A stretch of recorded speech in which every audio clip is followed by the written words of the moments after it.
సాధారణంగా మనం ఏ పని చేయాలన్నా శరీరం సహకరించాలి. శరీరం సహకరించాలంటే సరిపడా ఆహారం తీసుకోవాలి. శ్రమ చేయడం, దానికి తగ్గట్టుగా ఆహారాన్ని తీసుకోవడం అనేటువంటిది శరీరాన్ని నిలకడగా ఉంచుకునేటువంటి ప్రక్రియలో ఒక భాగం. కానీ గంగారం అనేటువంటి ఒక పెద్ద ఆయన మనతో ఉన్నారు.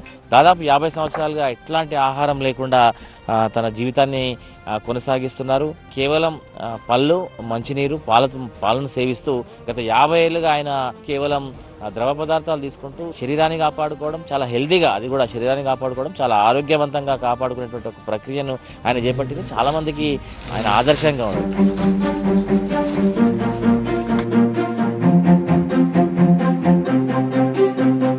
చిన్నప్పుడు మాకు పడలేదు, ఆహారం పడలేదు. అయితే ఋషులు మునులు అయితే పండుగ పెళ్ళి దివ్య జీవితం గడిపినారు. నేను కూడా పండుగ పాలని పవిత్ర జీవితం గడపాలి, జీవితం ధన్యం చేసుకోవాలని సంకల్పం చేసుకున్నాను. జంతువులు కూడా చిన్నప్పటి నుంచి ఏ జంతువు కూడా ఆహారం తీసుకోదు, ఉడికిన వస్తువులు తిన్నాయి. అవి పొద్దున్న నుంచి సాయంత్రం వరకు ఎంజాయ్గా ఉంటాయి, గాలిలో తిరుగుతాయి, మంచిగా బతుకుతుంటాయి. నేను కూడా ఆ విధంగా బతకాలని, ఆ విధంగా అటువంటి అలవాటు కావాలని సంకల్పం చేసుకున్నాను.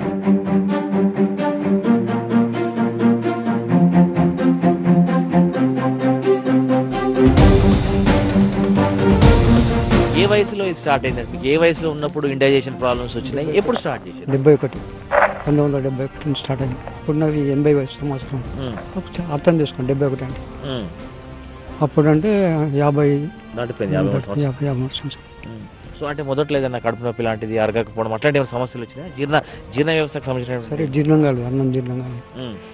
అన్నం అంటే 30 కిలోమీటర్ సైకిల్ దొరికితే అప్పుడు కొద్దిగా జీర్ణం అవుతుంది.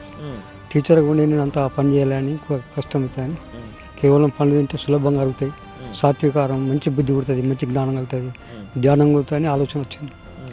మా టీచర్లు కూడా చాలా మంచి టీచర్లు దొరికినారు. మంచి జ్ఞానం చెప్పినారు, మంచి ధ్యానం చెప్పినారు. ఆ డైజెషన్ ప్రాబ్లమ్స్ ఎందుకు వచ్చినాయి? డాక్టర్స్ ఏం చెప్పినప్పుడు ఆ రోజుల్లో? డాక్టర్ నాకు ఎప్పుడు ఇంతవరకు డాక్టర్ లేడు. నాకు ఇంజక్షన్ గోళ్ళు పడి డాక్టర్కి సలహా ఇయ్యాడు. కావాలంటే నేను డాక్టర్ సలహా ఇస్తా, కానీ నాకు డాక్టర్ మన నిర్ణయం మీరు స్వతహాగానే తీసుకున్నారు? స్వతహాగా తీసుకున్నాను. మంచి గాలి, మంచి ఆహారం, దాంతో ఆరోగ్యం బాగుంటుంది. మన చేతుల్లో మన ఆరోగ్యం. సో 50 ఏళ్ళుగా మీ ఆహారం ఏంటి? పల్లి పలుకులు ఉన్నాయి. ఫస్ట్లో 30 సంవత్సరాలు పల్లి పలుకులు తిన్నాం.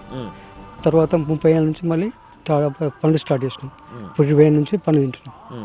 అరటి, సేపులు, ఏదైనా సీజనబుల్ పండ్లు. ద్రవ పదార్థాలు నీరు, ఎప్పుడైనా తాగితే పాలు, మజ్జిగ, పెరుగు. ప్రొద్దున 6 గంటలకు, సాయంత్రం 6 గంటలకు 2 టైమ్స్ తీసుకుంటాం. దాన్ని బట్టి నీరు చేయిస్తాం.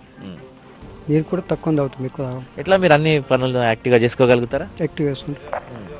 ఇప్పటికి నా బైక్ ఉంది, బైక్ నట్టు ఇప్పటికి పెద్ద బైక్ వచ్చే బిడ్డ ఒక 100 గ్రాములు ఉంటాయి. రామకోట రాపిస్తాం, శ్రీరామకోట. ఊరికి ఒక భక్తుని తయారు చేస్తాం. ఒక సర్పంచ్ చేతిలో ఉంటాడు, ఊరుకుంటాడు. ఒక భక్తుల మూలంగా ఊరు బాగుపడాలి, ఒక 100 గ్రామాలు బాగుపడాలని సంకల్పం చేస్తాం. ఇప్పటికి కూడా బైక్ మీద తిరుగుతూ ఉంటాం 100 గ్రామాలు. ఓవరాల్ అసలు మీ జీవిత ఆశయం ఏంటిది? మీరు పూర్తిగా ఒక సాధు జీవనం గడుపుతున్నారు, ఆహారం లేకుండా 50 ఏళ్ళుగా ఉన్నారు, సాధు జీవనం గడుపుతున్నారు, రామకోటి చూస్తున్నారు, భక్తులు తయారు చేసే ఒక ప్రక్రియను మీరు స్టార్ట్ చేసినామని చెప్తున్నారు. ఏంది అసలు మీ లక్ష్యం ఏంటిది? లక్ష్యం ఏంటంటే 80 లక్షల జీవరాశులు లాస్ట్ అండ్ ఫైనల్ మానవ జన్మ. 30 లక్షలు చెట్లు చేమలు ఉంటాయి, 27 లక్షలు జీవరాశులు ఉంటాయి, 14 లక్షలు పక్షులు ఉంటాయి, నీళ్ళలో 9 లక్షలు ఉంటాయి, 4 లక్షలు దేవతలకి ఉంటారు. ఈ అన్నింటిలో లాస్ట్ మానవ జన్మ ఫైనల్. ఈ మానవ జన్మ కడ తెచ్చుకోవాలనుకో మళ్ళీ పుట్టవలసి వస్తుంది, మళ్ళీ రావాలి.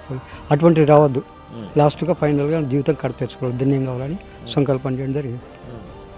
అదే సాధనలో అదే కష్టపడి ఆరోగ్యంగా ఉండాలని. ఇప్పుడు ఈ 50 ఏళ్ళుగా మీ ఆహార అలవాటు, మీ సిస్టమ్ చేంజ్ ఉంది. ఈ 50 ఏళ్ళలో మీరు రకరకాల మనుషులను చూసుంటారు. నాలాంటి వాళ్ళు చాలా మంది మీ దగ్గరకు వచ్చి ఉంటారు, చూసి ఉంటారు, తెలుసుకుని ఉంటారు, వాళ్ళ ఆహార అలవాట్లు తెలుసుకుని ఉంటారు. ఏమనిపిస్తుంది? ఒకప్పుడు సాత్విక ఆహారం తీసుకుంటుండే, ఆ తర్వాత మాంసాహారానికి పోయింది, ఇప్పుడు జంక్ ఫుడ్లు వచ్చినాయి. ఆర్డర్ పెడితే ఆన్లైన్లో ఆ ఇంటికి ఆర్డర్ వచ్చేటువంటి పరిస్థితులు ఇలా మన కళ్ళ ముందు ఉన్నాయి. ఏమనిపిస్తుంది సార్ ఇవన్నీ మీకు చూస్తుంటే? ఏమనిపిస్తుంది సార్, వాళ్ళని చూసి ఏం చేస్తే మనం ఏం చేయలేము, వాళ్ళ అలవాట్లు మార్చలేము, వాళ్ళని ఏం చేయలేము. సంకల్పం చేసి చెప్పగలుగుతాం కానీ వాళ్ళని మార్చలేము. మార్చడం వాళ్ళ అదృష్టం, వాళ్ళ మార్పు. వాడికి కూడా సంకల్పం ఉండాలి, నేను మారాలా, నేను ముట్టినా మంచి జీవితం గడపాలా, మంచి ఆరోగ్యంగా ఉండాలా, భగవంతుని చేరుకోవడం వాడికి కూడా సంకల్పం ఉండాలి. ఆ సంకల్పం లేని మనం ఎవరేం చేయలేరు. తల్లి తండ్రి చుట్టాలు ఎవరేం చేయలేరు. దీని లాస్ట్ అండ్ ఫైనల్ భగవంతుని యొక్క దయ ప్రారంధం ఉంటుంది. భగవంతుడు రాసి పెడతాడు ఎవడు ఏంటి ఎక్కడ పుట్టాలా ఏం చేయాలా అవన్నీ లిఖితుంటుంది. ఆ లిఖించినట్టు రాజు జరగడం జరుగుతుంది. దాన్ని ఎవరు మార్చలేరు. మీ కుటుంబ నేపథ్యం ఏంటి సార్? అంటే మీ కుటుంబం మీరు ఎక్కడి నుంచి వచ్చిండ్రు, ఎట్లా మీ నేపథ్యం ఏంటిది? మీ పేరెంట్స్ ఏం చేసేవాళ్ళు, మీ పిల్లలు, మీ కుటుంబం నేపథ్యం ఏంటి? మా కుటుంబం నడుకోవడం అది పచ్చాలు నడుకోవడం. అందులో చిన్న ఒక్క అబ్బాయి ఉండేవాడు. అబ్బాయి జరిగిపోయింది 40 సంవత్సరాల తర్వాత అబ్బాయి జరిగిపోయింది. భార్య ఉంటుంది. వృత్తి రీతే ఉపాధ్యాయ వృత్తి. రిటైర్మెంట్ 20 ఏళ్ళు అవుతుంది. లాస్ట్లో నేను క్వాలిఫైగా రిటైర్మెంట్ అయ్యాను. తిరిగి లాస్ట్లో రిటైర్మెంట్ రిటైర్మెంట్ నుంచి ఇక్కడ 50 సంవత్సరాలు ఇక్కడ గడుపుతున్నాను.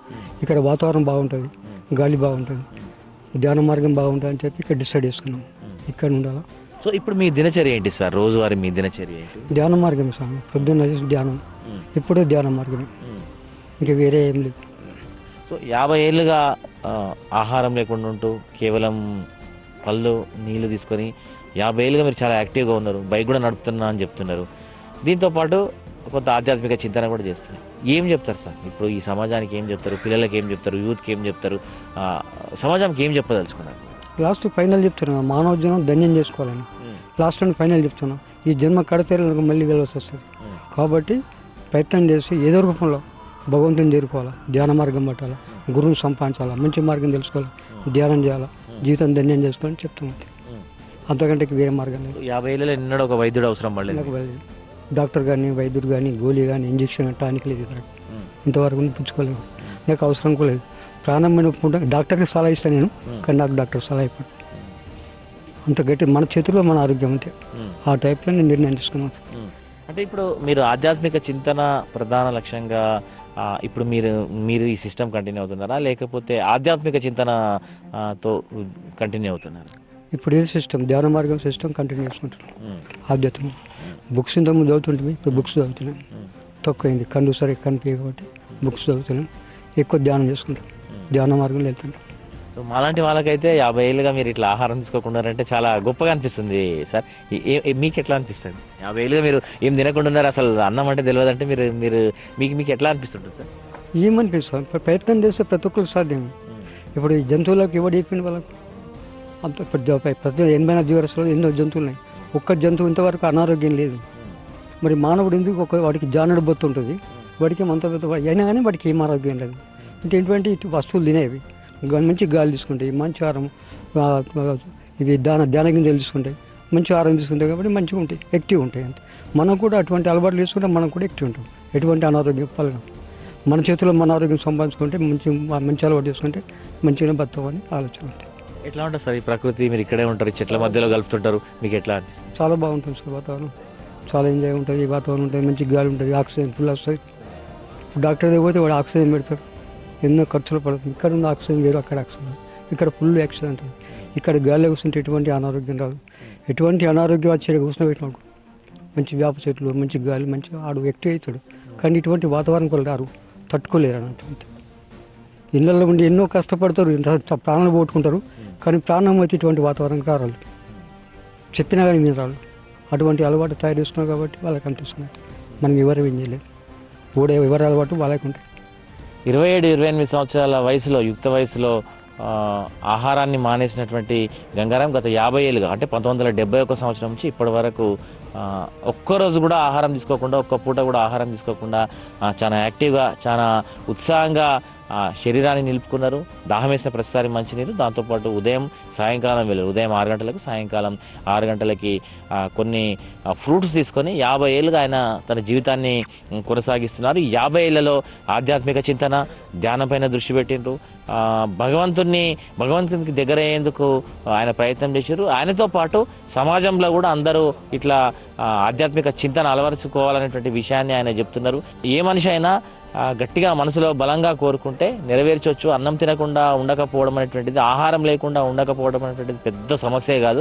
కానీ మనోసంకల్పం చాలా గట్టిగా ఉండాలనేటువంటి విషయాన్ని గంగారాం గారు చెప్తున్నారు. ప్రధానంగా 50 ఏళ్ళలో తాను ఆధ్యాత్మిక చింతనపై ఎక్కువ దృష్టి పెట్టాను. ఒక పచ్చని ప్రకృతిలో, కొండకూరల మధ్య అటవీ క్షేత్రంలో తాను 50 ఏళ్ళుగా ఉంటున్నాను. ఒకవైపు ఆహారం లేకపోవడం, మరోవైపు మంచి ప్రకృతిలో ఉండడం మూలంగానే తన శరీరం ఇంత స్థిరంగా ఉంది, ఇంత గట్టిగా ఉన్నటువంటి విషయాన్ని చెప్తున్నారు. 50 ఏళ్లలో ఒక్కరోజు కూడా వైద్యుని అవసరం పడకుండా ఆయన జీవించారంటే ఆయన లైఫ్ స్టైల్ ఎట్లా ఉందో మనం కూడా అర్థం చేసుకోవచ్చు. మానవ జన్మ అనేటువంటిది చివరిది కాబట్టి ఈ జన్మను సార్థకతం చేసుకోవాల్సినటువంటి అవసరం మనుషులందరికీ ఉందనేటువంటి విషయాన్ని కూడా ఆయన చెప్తున్నారు.